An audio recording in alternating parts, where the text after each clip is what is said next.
Hello, this is Kylie with Fem and Flow. I hope you're all having a great day. Today, we are continuing the Blueprint Restored series with part 6, America Respiraled. In our previous episodes, we traced how the divine blueprint was seeded, inverted, and hidden, from the 12-strand DNA template to Atlantis to the tribes of Israel. We saw how sacred knowledge moved across continents, sometimes preserved, sometimes distorted. Today, we bring that story to the present moment. We're going to talk about America as a living node in the planetary grid. In the previous episode, the hijacked blueprint, part 4, the new Atlantis, what America was meant to be, we talked about how America was envisioned as a new Atlantis by mystics and esoteric brotherhoods carrying fragments of sacred geometry and freedom codes. Yet there was inversion mixed in from the start. America started out double coded: liberty and innovation alongside slavery, conquest, and extraction. We traced how Washington, D.C.'s symbols and city grid encoded genuine blueprint patterns, while the exclusion of the feminine and suppression of indigenous wisdom fractured the field.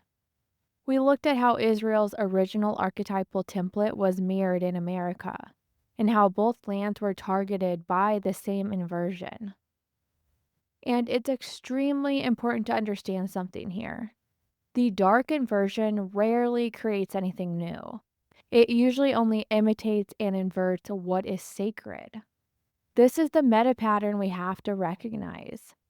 Once we see that inversion is always parasitic, we can begin to untangle the threads, separate distortion from truth, and take back what is sacred, divine, and natural. From that awareness, real restoration begins. Well, let's talk about the Israel, Atlantis, America continuum, archetypal seeding, and why it matters. To understand why America's story matters so much and why it's showing up again now, we have to zoom out to the whole archetypal chain of seeding: Israel, Atlantis, and America. From an energetic perspective, Israel was the original seeding of Earth. Long before Atlantis, the land we now call Israel held the first full expression of the divine blueprint on this planet. It was a living node where heaven met earth, a convergence point of masculine and feminine currents, east and west, temple and body. The 12 tribes were not meant as bloodline hierarchy, but as 12 tones of consciousness woven into one field. It was the planetary prototype for polarity integration. Later, Atlantis arose as an advanced experiment built on top of that template, where Israel expressed the archetype through tribes, prophets, and land covenant. Atlantis attempted to build it into crystalline cities, sacred geometry, and spiritual technology. It was a large-scale attempt to stabilize the spiral after the frequency began to drop. For a time, it worked. Initiations were clear, polarity was still relatively balanced. But inversion crept in. Hierarchy, elitism, and misuse of power fractured Atlantis, just as empire and priesthood had begun to fracture the Israel template. Without full polarity integration, the spiral bent inward and collapsed into black hole physics. Fast forward to America. If Israel was the original node and Atlantis the advanced node, America is the mirror node, the attempt to respiral those same codes into a new world under the densest conditions humanity has yet faced. The 12 tribes reappeared as 13 colonies, 12 around one, the same sacred geometry. The founding ideals echoed both Israel's covenant of divine union and Atlantis' vision of a higher order society. This is why the pattern matters. These three nodes form a continuum of seeding attempts. Israel, original seeding of Earth, archetypal template of union and 12-tone consciousness. Atlantis, large-scale experiment to anchor that template in high-frequency architecture and prevent the fall into black hole physics. America, mirror node seeded to test whether the blueprint can reassert itself under density and inversion. When we understand that the dark inversion never creates anything new, it only inverts what is sacred, this whole chain becomes visible. Once we see the parasitic pattern, we can begin to untangle distortion from truth and reclaim what is sacred, divine, and natural.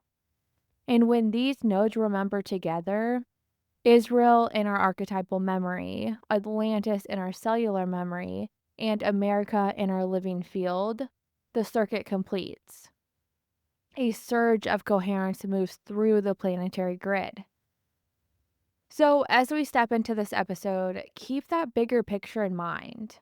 America isn't just a repeat of history, it's the culmination of a long arc. Israel, Atlantis, and now America, all carrying the same question. Can the divine blueprint reassert itself even inside paradox? Now let's talk about how the mirror is showing itself now. What's powerful about seeing this archetypal chain, Israel, Atlantis, and America, is that it isn't just history. It's mirroring what's happening in the physical world right now. We're beginning to see, almost in real time, how deeply intertwined Israel and America actually are. This isn't only about military alliances or political agreements.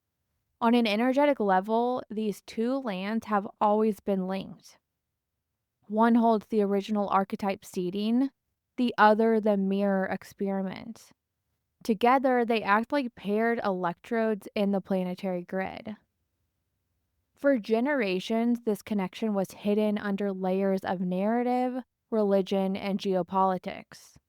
But as the collective field lifts, the inverted ways these two nodes have been tied together for energetic control are coming into vision.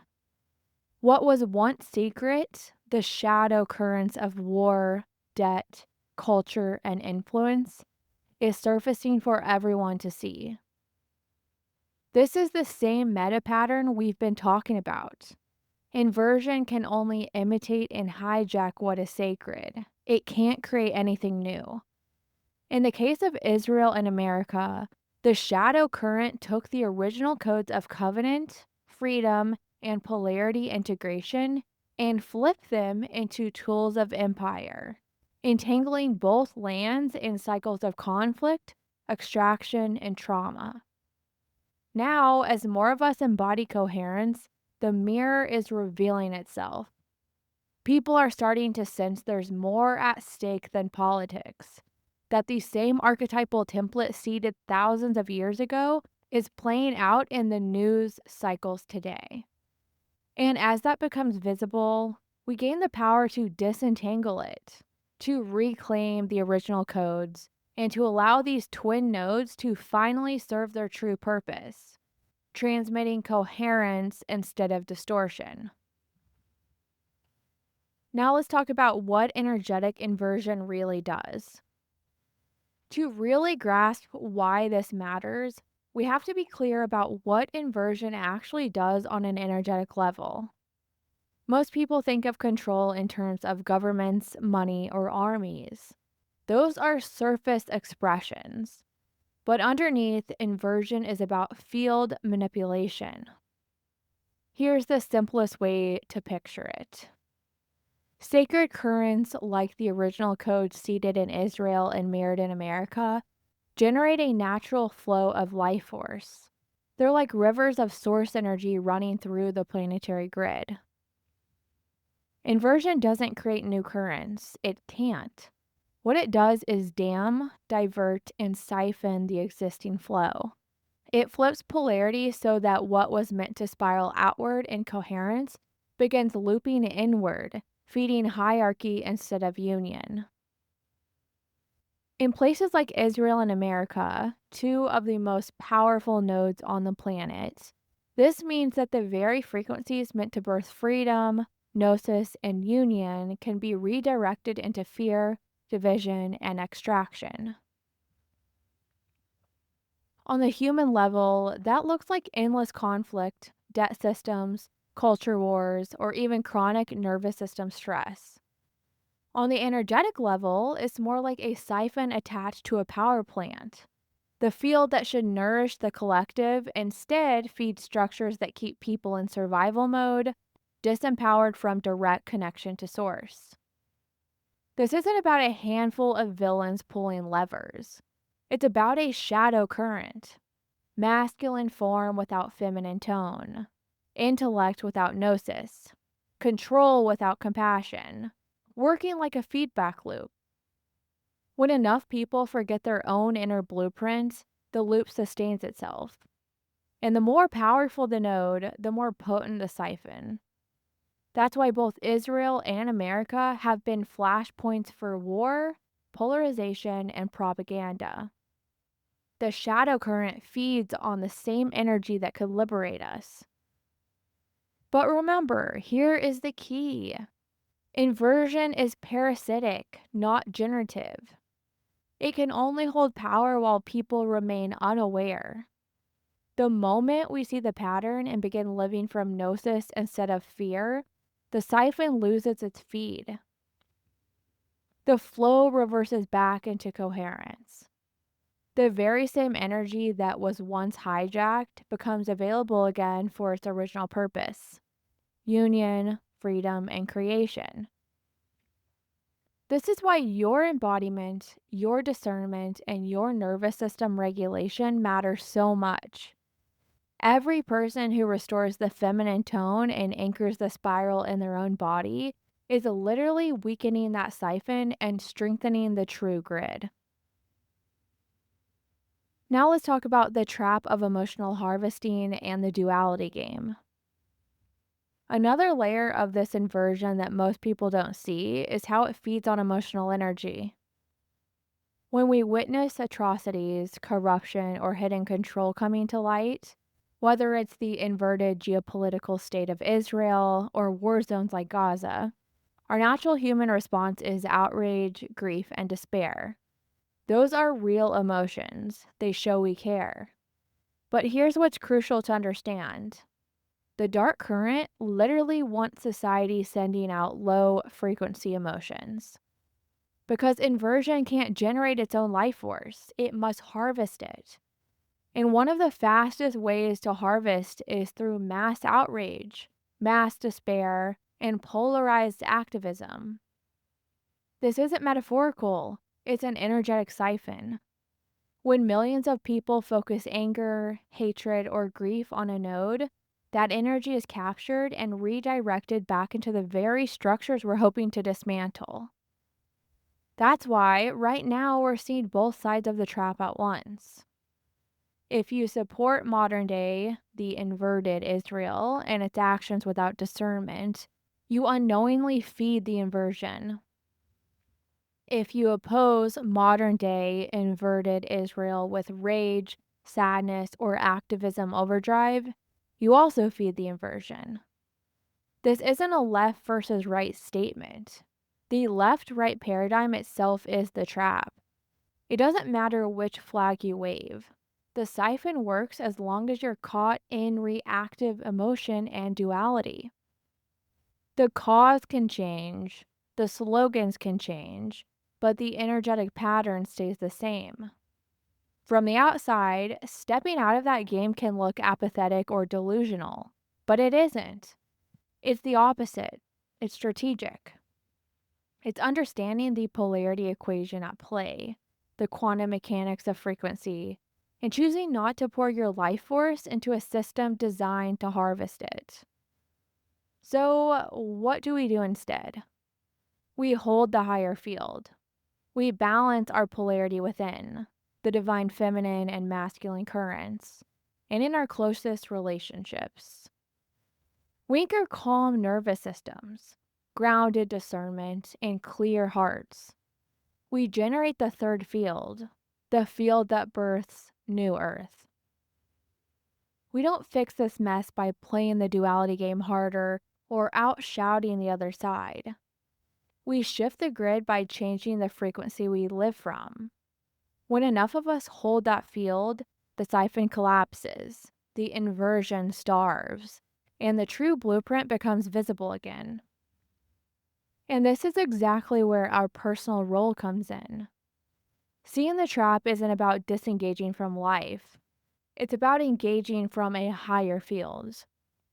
When you understand how the siphon works, you stop feeding it with outrage and despair and start stabilizing the grid with coherence. This is why so many of us incarnated here, especially in America, because this node is not just a stage for politics, it's a training ground for frequency. Each time you regulate your system, anchor balance, or embody true tone, you're not just quote unquote being spiritual. You're performing the actual work of grid restoration. That's why America still matters and why the starseed seeding here is so significant. Now let's talk about why America still matters energetically and why so many of us were seeded here. From the outside, America can look like a country in chaos. Polarized politics, culture wars, economic swings, constant crises. But from an energetic perspective, that very volatility is the point. America is a planetary node, a convergence point where polarity plays out loudly and visibly. It's like an amplifier in the global grid. What happens here doesn't stay here, it ripples across the entire planet. You can even see this encoded in America's landscape. Many Earth grid keepers regard Mount Shasta as the throat chakra of the planet, the energetic center of communication, expression, and broadcasting. In the human body, the throat chakra is where inner truth becomes outer sound. In the planetary body, Mount Shasta functions the same way. It's a power point where what's happening internally in the collective gets amplified and broadcast outwards into the global field. This is why America feels so loud and so visible. The grid here isn't designed for quiet mystery. It's designed for expression, disclosure, and transmission. Just as the throat chakra gives voice to what's inside, America's node gives voice to the hidden patterns of the collective, bringing distortions and truths into the open so the world can see them, hear them, and decide what to align with. In other words, America's chaos is not random. It's the energetic counterpart of a throat opening, the planetary point where suppressed truths, shadow currents, and higher frequencies all come up to be spoken and broadcast. And because Mount Shasta anchors the throat chakra energy, everything that happens in this node sends a signal out to the rest of the planetary body. Because of that, when the old strategy of encoding coherence into architecture and secret brotherhoods faltered, the plan shifted. Instead of holding frequency through monuments or institutions, coherence would now be seeded directly through people, through bodies, through DNA. This is the star seed seeding. That's why so many of us incarnated here now. Star seeds, mystics, coherence carriers. Each of us holding a fragment of the divine blueprint in our cells. When we awaken, when we embody coherence, those fragments light up. And because America amplifies everything, one coherent body here can send resonance through the entire planetary field. This is why your embodiment matters. It's not just personal healing, it's grid work. Every time you regulate your nervous system, every time you drink mineralized water, breathe consciously, or choose gratitude over rumination, you're not just tending to your wellness. You're fulfilling a planetary assignment. You're lighting up one more node of the grid. Because as more of us embody true tone, balance polarity, and anchor presence, the white hole field stabilizes. The third field emerges. This is what flips the polarity. This is what births New Earth. So, when you feel the density here, when you feel the chaos or the paradox of living in America, remember, it's not a mistake. You're standing in the crucible because your embodiment matters here. You're one of the ones who came to stabilize the field. So let's step back and talk about what a star seed actually is. Because, like so many sacred ideas, the term itself has been both preserved and distorted. At its core, starseed simply means a soul that carries off planet memory or resonance, a fragment of the divine blueprint seeded from beyond Earth.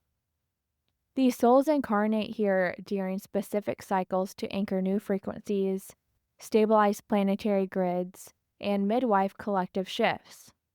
They're not better than anyone else. They're volunteers with specific coding. There are different kinds of star seeds. There are blueprint carriers who hold dormant DNA codes, and simply by living and embodying them help awaken resonance in others. There are frequency amplifiers whose field naturally strengthens coherence in groups or places. There are bridge beings who translate higher dimensional wisdom into practical, human scale language or systems. There are polarity coded starseeds who embody tension signatures to surface hidden distortion, and we'll talk about these next. Sometimes these roles overlap in one person, sometimes they're distinct. The point isn't the label, it's the function. Each starseed type represents a way Source bypasses compromised institutions and sees coherence directly into people. And like so many sacred concepts, the term starseed has also been hijacked by inversion. In much of the New Age space, it's been turned into a kind of spiritual identity badge, a way to feel special, escape earthly embodiment, or bypass personal integration. In its inverted form, it feeds ego and separation rather than coherence. But the concept itself is ancient. Many indigenous peoples in the Americas carried oral traditions about star ancestors, sky people, and star seeds. The Hopi, Lakota, Cherokee, and other nations speak of having been seeded by star beings or carrying memory from the stars. These aren't modern concepts, they're echoes of a much older knowing. In those traditions, being starborn wasn't about superiority, it was about stewardship. It meant remembering your origin so you could serve life here on Earth. So, as we use this term, it's important to practice discernment. The inversion wants us to use it as an escape or a badge. The original meaning invites us to use it as a responsibility, a call to embody higher frequencies in service to the collective. When you hold it that way, you step out of the trap and back into the spiral. Now let's talk about polarity coded star seeds, why they're here and why they're polarizing. Not every soul who incarnated here came in as a soft harmonizer. Some came coded with polarity on purpose. They volunteered to carry tension signatures, strong opinions, disruptive energy, even polarizing personalities. On the surface, it can look like they're stirring up conflict, but at the energetic level, they're doing something very specific. Polarity coded starseeds embody extreme currents so that hidden distortions can surface. Their very presence magnetizes unspoken tension.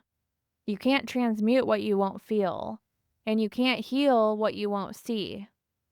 By drawing out the shadow, they accelerate discernment and collapse the old frequency faster.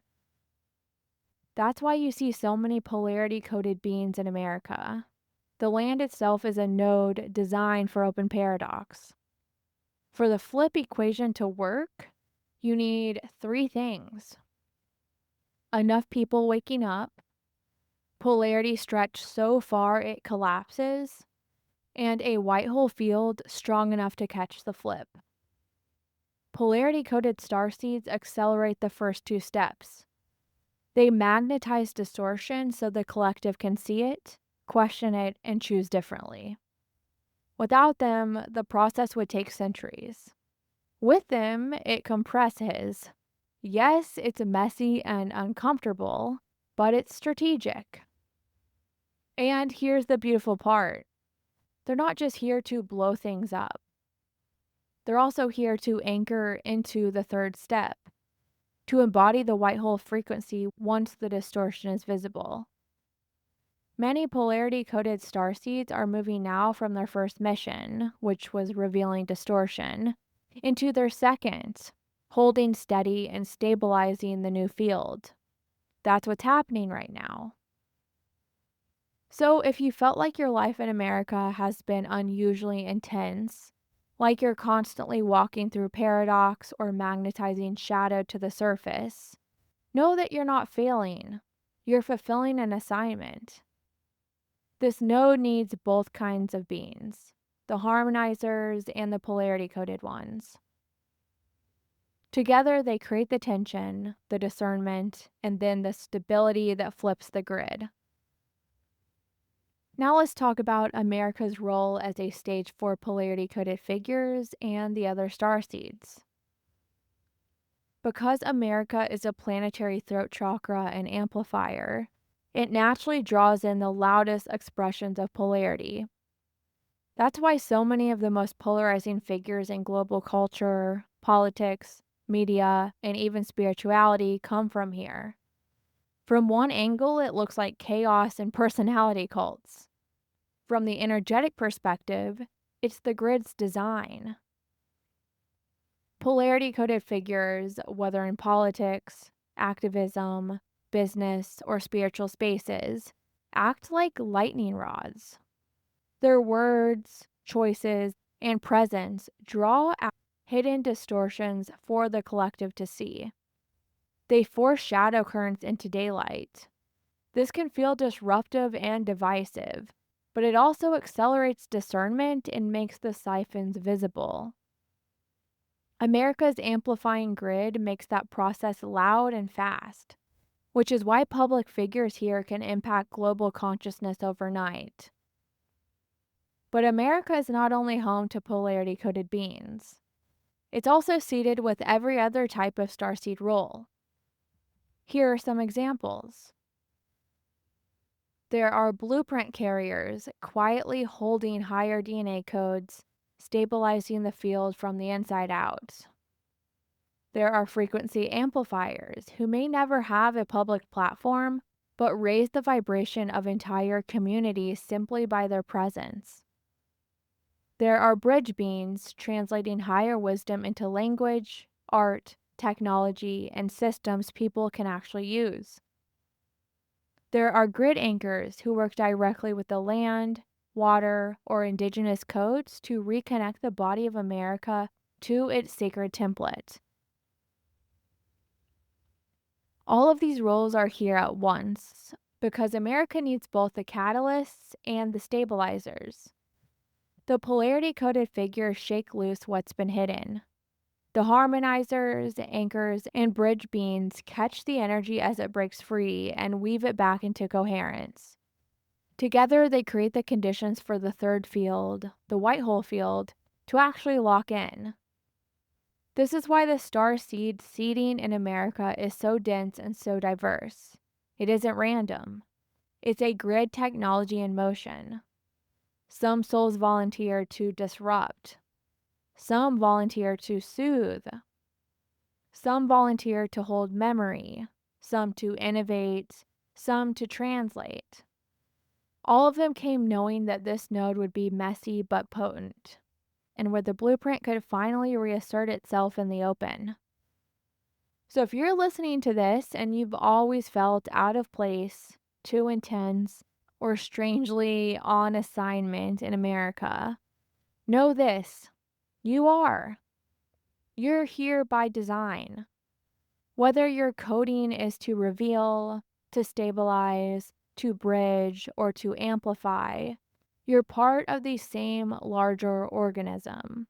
The grid's attempt to birth new Earth from inside the loudest paradox on the planet. Let's talk more about why America is the largest paradox on the planet. America is the largest field of duality on Earth. At first, you might second guess this because there are other regions that may seem more obviously inverted.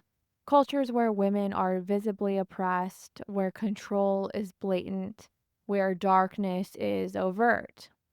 But duality doesn't reveal itself through contrast alone. It reveals itself when light and shadow occupy the same symbol.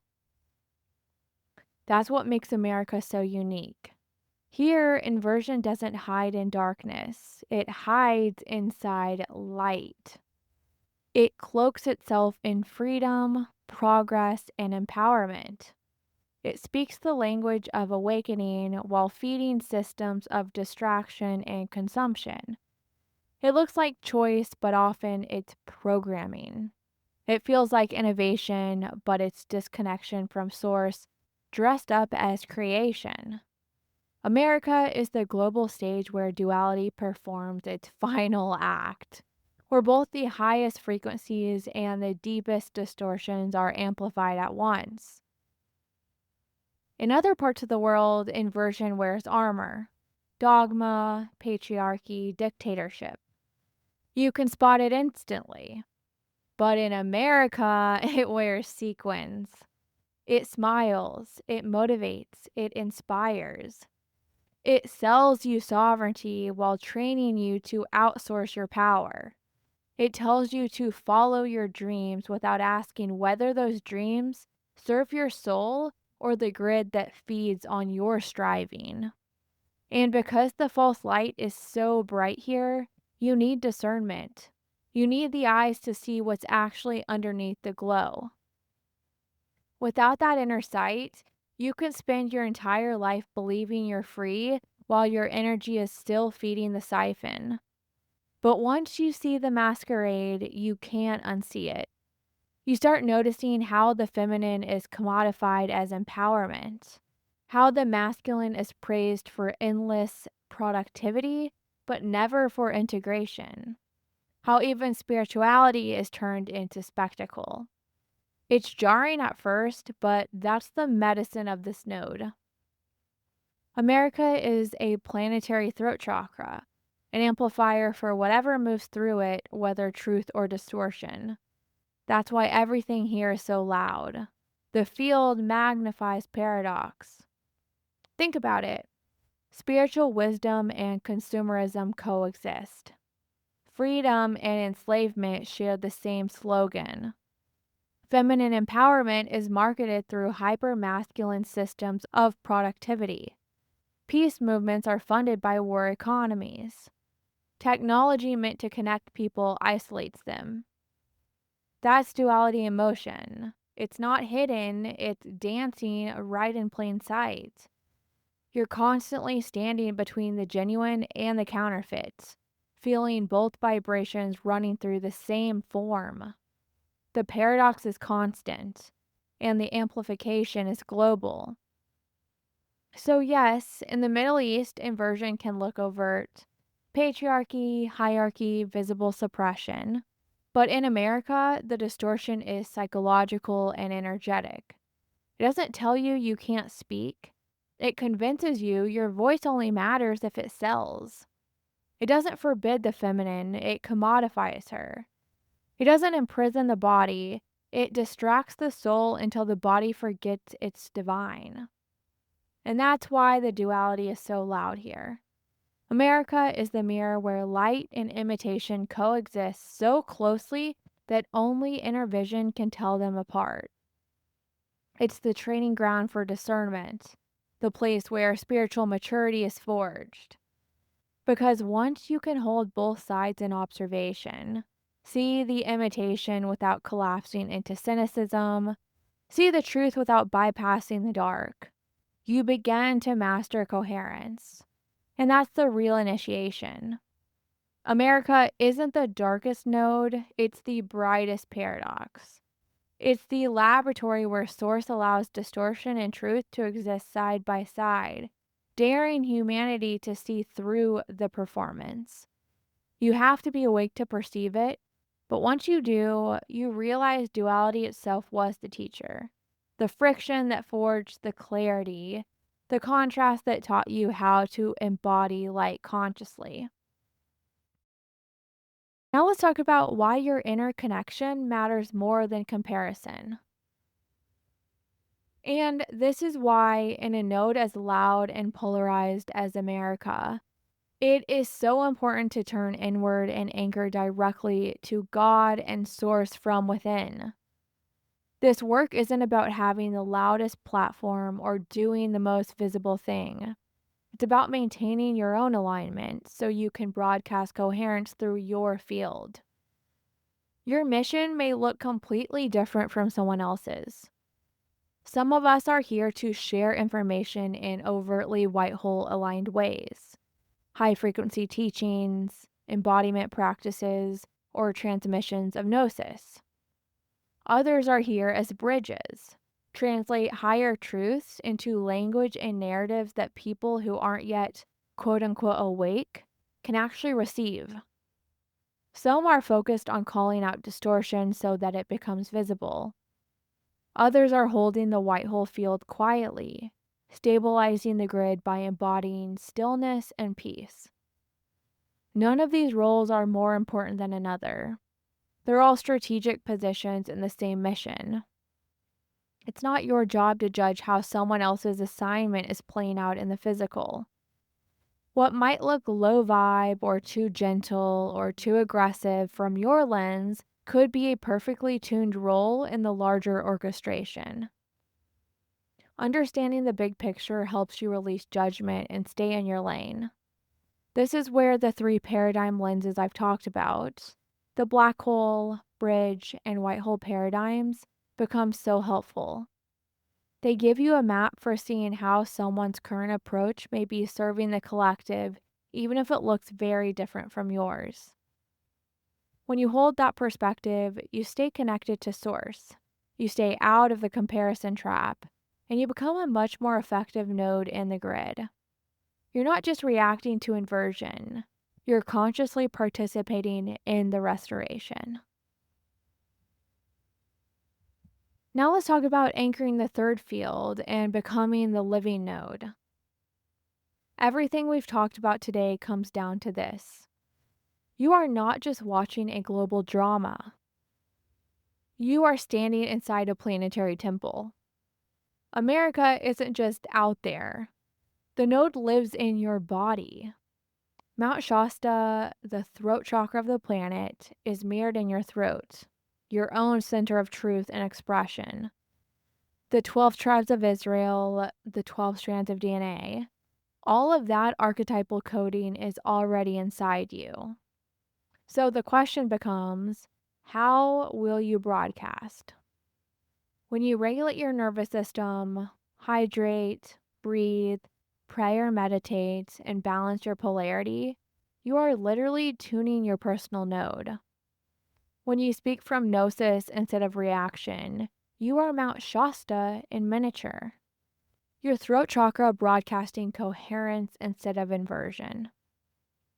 This is how we shift the grid.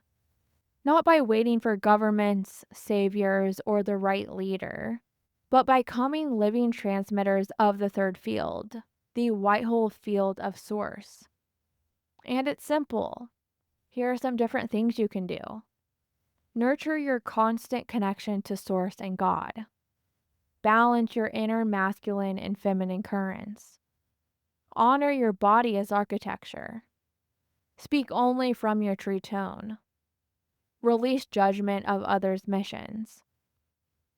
Each time you do that, you're not just improving your life, you're feeding the true grid. You're pulling energy out of the siphon and returning it to the spiral. Now let's talk about the circuit recompleted. How your body restores Israel, Atlantis, and New Atlantis, or America. So here's the bigger picture your body is participating in. The first thing is Israel, the original archetype, the first seeding of the divine covenant, 12 tones in one field, masculine and feminine in union, templed mirrored in the body. The next thing is Atlantis, advanced architecture. This is the large-scale attempt to build that covenant into cities, grids, and crystalline tech, the societal architecture of coherence. And the last thing is America, or the New Atlantis or mirror node. And this is the broadcast point that respirals both codes in the densest band, where the pattern is made visible and voiced to the world. When you restore the divine blueprint in your own body, you aren't just feeling better. You are closing a circuit across these three nodes.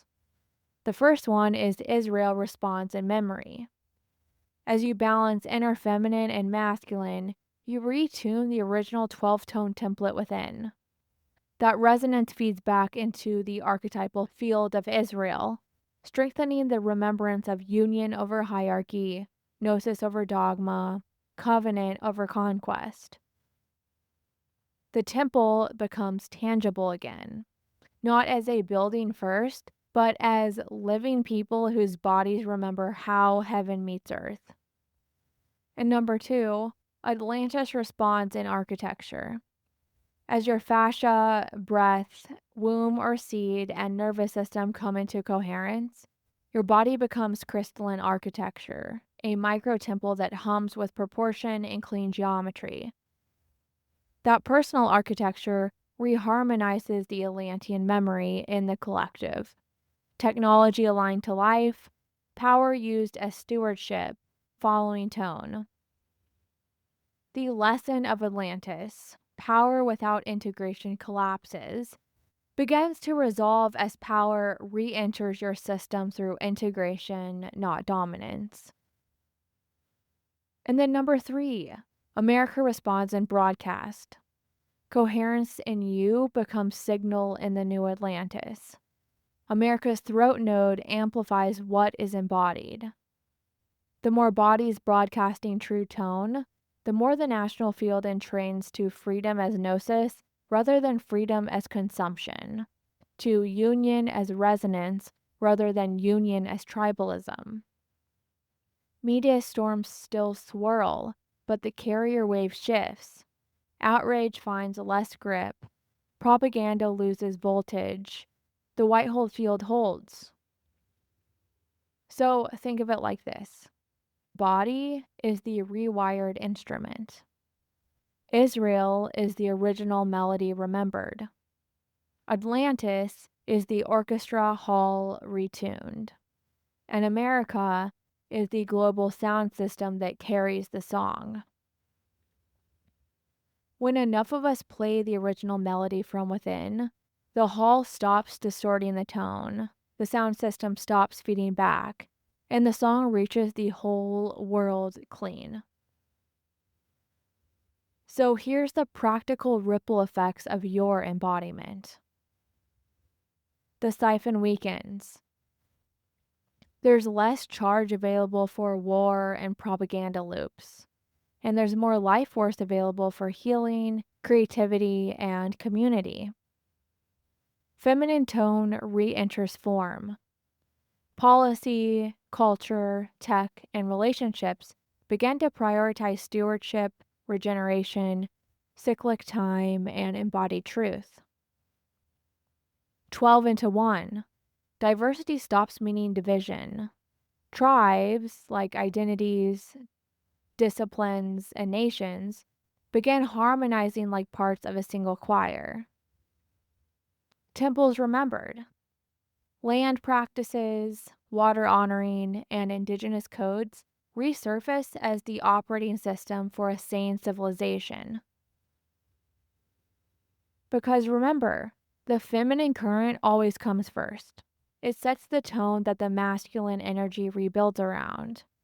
This is the restoration of the divine feminine. Form follows energy. When the feminine current, energy, tone, breath, frequency, leads, the masculine current, form, structure, matter, naturally reorganizes around it. That's how the temple is rebuilt. Not through blueprints drawn in stone, but through bodies remembering tone. When enough of us do this, the three nodes, Israel, Atlantis, and America, lock back into harmonic relationship. Israel remembers the covenant. Atlantis restores right use of power. America rebroadcasts truth through its throat node. And the planet begins to hum again in the original song of creation. Now let's talk about how the new temple is you. This is the deeper mystery of the divine blueprint. The temple was never meant to remain outside of you. Jerusalem's temple, Atlantis' crystalline grids, America's monuments and symbols, all of these were training wheels. They were outward mirrors of an inward architecture, a way for humanity to remember what already existed within the human body. The body is the true temple. Your fascia is the crystalline grid. Your blood is the holy water. Your breath is the priesthood. Your nervous system is the altar where heaven and earth meet. When you regulate your system, speak your true tone, and embody the feminine current that sets the masculine in motion, you're not just practicing self-care. You're literally rebuilding the lost temple in living form. When you restore the blueprint inside you, you are simultaneously strengthening Israel's archetypal memory, the covenant of union between heaven and earth, correcting Atlantis' architectural lesson, right use of power, hierarchy dissolved into service, and clarifying America's broadcast, the throat of the planet speaking truth instead of distortion. A civilization born not from stone, hierarchy, or secret brotherhoods, but from embodied resonance. A temple of bodies, each humming in coherence, linked across the grid. And this is why your embodiment matters so much. Every breath, every choice, every regulation of your nervous system is you laying a living cornerstone in the temple of earth. As enough of us do this, the archetypal nodes harmonize and the planetary song returns. Form follows energy, and matter respirals around tone. The new earth isn't built, it's embodied. Now let's talk about bringing heaven back to earth. As we close today, I want you to remember something simple but powerful. All of this, Israel, Atlantis, America, isn't just a story about the past. It's a story about your body, your breath, your daily choices. You carry those same codes inside you. When you slow down, breathe deeply, and live from coherence, you're not escaping the world. You're rebuilding it. Every act of presence is a correction in the grid. Every time you speak truth with compassion, you're rewriting what power means. Every time you hold steady instead of reacting, you're helping stabilize the planetary field. That's how the white hole grid comes online, through embodied humans remembering how to live as whole, balanced beings.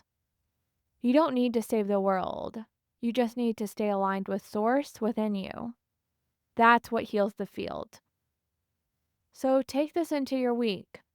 Drink your water, breathe slowly, keep your nervous system regulated. Keep choosing peace over reaction and awareness over noise. You are part of something vast, but your role is beautifully simple. Live the divine blueprint here and now in your own life. This is how heaven anchors back to earth. It's not through a single event, but through thousands of people remembering who they are, one embodied moment at a time. So that's all I have for today. I hope you liked this episode. Please go join me on Patreon and become a member. There's a free tier and a paid tier. And next time, we will continue on with part 7, The Spiral Made Flesh. I love you all and have a great week.